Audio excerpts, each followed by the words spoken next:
বুড়িমার গল্প। এখানে গল্প নয়, ঘটনা শোনানো হয়। স্বাগতম সবাইকে আমার 9 নম্বর এপিসোডে। আমি তোমাদের ছোট্ট চন্দ্র। আজকে আর একটি বাস্তব ঘটনা নিয়ে চলে এলাম। আজকের এই গল্পটি আমাকে দিয়েছে সন্দীপ দা। ধন্যবাদ সন্দীপ দা এত সুন্দর একটা গল্প দেওয়ার জন্য। আর আপনাদের কাছে যদি এরকম কোনো গল্প থেকে থাকে তাহলে নিচে দেওয়া জিমেলে গল্পটি পাঠিয়ে দিন।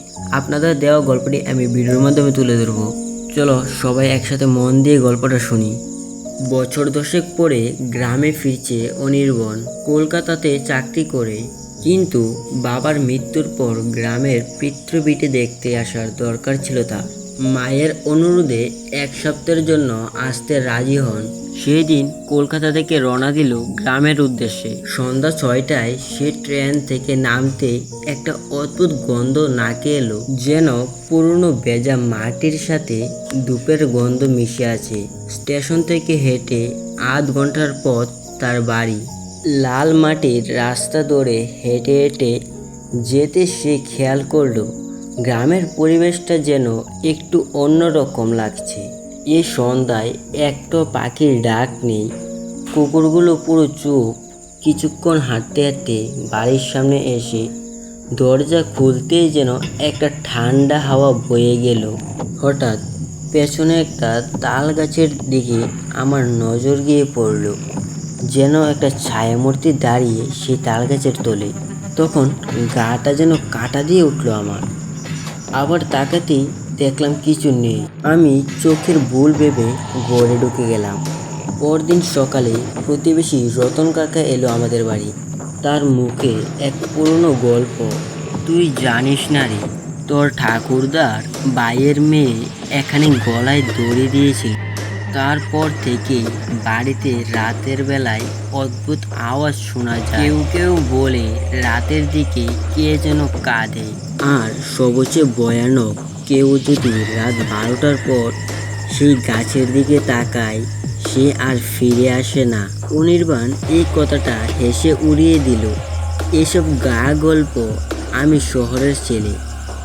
সেদিন রাতে তাদের গ্রামে বিদ্যুৎ ছিল না। অনির্বাণ মোমবাতি জ্বালিয়ে বসেছিল। রাত তখন 12টা। হঠাৎ শুনল কার যেন মৃত কান্নার আওয়াজ। প্রথম ভেবেছিল ভুল শুনেছে, কিন্তু কান্নাটা যেন আস্তে আস্তে কাছের দিকে আসছে। চোখের কোণ দিয়ে দেখল করিডোরে এক সাদা শাড়ি পরা মেয়ের ছায়া। সে উঠে দাঁড়ালো। সে ঘরের জানালা দিয়ে বাইরে তাকালো।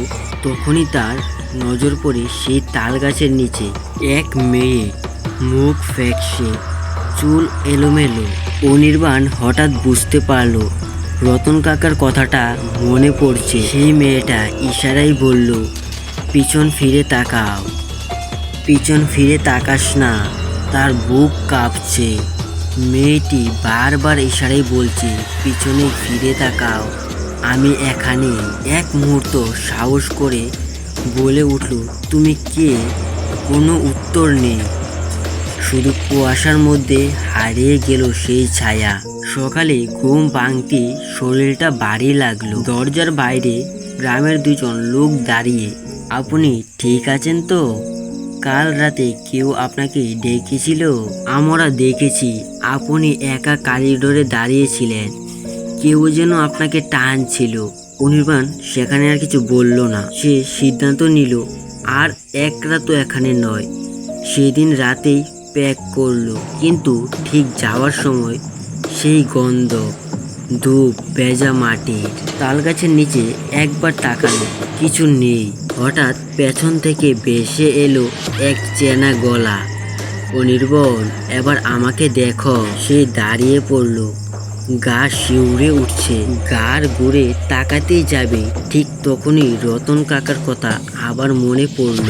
সে বয়ে সেখান থেকে দৌড়ে স্টেশনের দিকে পালিয়ে গেল।